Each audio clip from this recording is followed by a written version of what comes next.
Do you know what it was like to be 19 in the early 2000s and working 40 hours over 3 days because I worked weekends and taking home, I think I made that year probably roughly 40 to 50K at 19 Damn. and going to school. Oh, I was loaded, loaded. I had so much money in my bank account because I worked for my uncle, and that's when I started doing event planning and catering and Oh, right. things like Yeah. that. Yeah, and I worked for my uncle, and I just made obnoxious amounts of money. Like he was paying me $22 an hour at 19 years old in the early 2000s. But I busted my ass. I worked 40 hours I especially after 9/11 because we got the city contract. I was doing Friday mornings like really early through till Sunday afternoon, like almost straight, like breaks just to sleep. That was it. And I made so much money that I went out and I bought myself a new Ford Focus.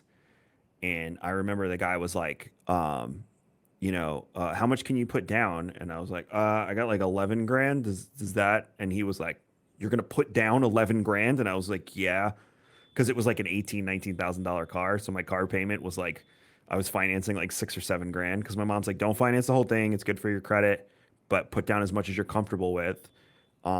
And I did. But she was also like, yeah, you can pay your own car insurance now too, because you're probably taking home more than I am. And I lived at home. So I was like caking. And then when I turned 20, when did I move out? 22,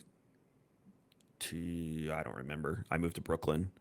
And I kept, then I was salaried, which sucked. I should have kept my hourly because then they took advantage of me and kept me working Yep. more hours. Um, uh, uh, but yeah, and that's how my career's like catapulted was from there, and I just kept making more. But the older I got, the more responsibilities I got. By the time I was in my early 30s, I had just had Hunter, and I was making like way into the nice six figures. I was miserable because I had to commute. I lived on Long Island. I had a family now that I wanted to spend time with. It wasn't like the old days where you could, wake up at 5:30 after you drank till 1 in the morning and you'd be fine. Uh, Right. it didn't work anymore with the kids. So I had my oldest, but obviously the time was split between me and her mom. So I Right. had the liberty to still do my 20s and then be responsible, when I needed to be responsible, which was kind of nice to be honest. But yeah, I mean, 19 years old and making that kind of money in the early 2000s was just silly. I think I supported like three or four of my friends. Like we'd go to Taco Bell and they'd be like, I don't have any money, and things like that. Or when I would, I'd take time off of work to go like roadie for my friends' bands and stuff, just so I could get away and hop in a van and be, and everyone's looking at me at McDonald's like, hey, Moneybags, you buying today? Like, I'm here working for you, and now you're asking me for money? No, you don't even pay me to do this. So yeah, and everyone was like, oh, Kevin's because my stepdad did very well. He had his own business. He sold two businesses, one to Ford and one to Amex. I can't remember who. So he did very well. We had a nice house, one of the best backyards we've ever had. I've ever at home I lived in. I have a picture of it. It comes up every year as a memory, and it's like I remember the day we moved out. I took the panoramic shot. It's like I'm gonna miss this place because I know I'm never gonna have anything like this in my life. So they did well, but my mom was very strict about like we did well.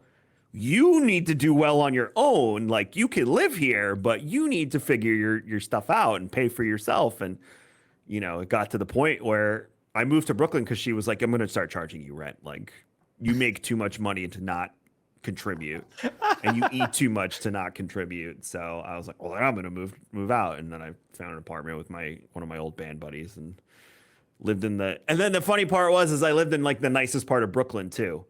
If you know Brooklyn and you're listening, 17th and 4th in Park Slope, right where the R used to be. I know the R doesn't run there anymore. I was the first brownstone. If you came out of the subway, right by, I think the pizza place is gone too, but that bodega on the corner. I was the first brownstone right around the corner, third floor, walk up. We shared the top floor, but it was a railroad. Have you ever been in a railroad apartment? Mm. So I mean, I've seen it in movies and stuff, but my bedroom was sandwiched. So it was his bedroom, and then the dining room, was my two doors. So when he got up in the morning to go to work, there was a door to the outside hallway that he would go through from his room, walk out in the hallway, open the front door to the apartment, and then go in the bathroom.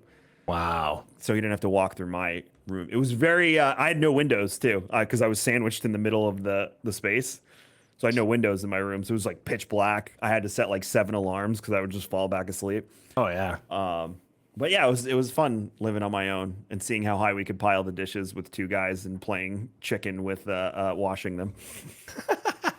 I mean, yeah, I moved out when I was 19, and 2 roommates, brand new townhouse. They had moved in first, and they were looking for a 3rd roommate. And one guy basically furnished the whole thing. His parents had money and basically gave him everything. You're off to college, have fun. Here, we'll furnish the whole apartment. So it was all his furniture when we moved in.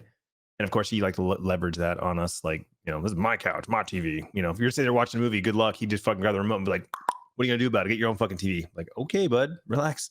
But yeah, it was one of those things where like it was my first time on my own, do my own laundry, and they were definitely way more like of a slob than I was. So like to your point with the dishes and stuff, like I don't mind. Like I'm in a hurry. I'm doing something. Put the dishes in the sink. I'll get to them later. But nobody would get to them, and they would start to pile up, and and then it just at some point I'm like, I guess I'll put these away since nobody else is going to. Like, load the dishwasher, guys. And just push a button. It's not like we have to sit here and be like. He liked me as a roommate too because I would go back to Long Island on the weekends because that's where all my friends were. Mm-hmm. So I'd end up sleeping at my parents' house anyway because I wanted to see all my friends and hang out with my family and especially the weekends when I had my daughter because bringing her to Brooklyn was fun, but it was kind of a pain in the ass. So I would just most of the weekends would be at my mom's house. Plus then I had a babysitter. It he liked it because then if I wasn't there, he could just the apartment was his and he was half the rent was covered. So he but the dishes was always like the point of contention with us. And then the television, but I'm the guy that brought all the video games in. So it was like his TV, his DVDs, my PlayStation, my Xbox, my Wii. Right. We kind of shared. And then like probably a year into it, I realized I was probably taking the TV from him too much. So he'd come home and be like, "Hey, you want the TV? I'll go in my room and watch." And he'd say yes or no. So like we came to an understanding after a while, but I know there was like especially when I first moved in and having to coexist with someone for the first time like that, I was probably a pain in the ass.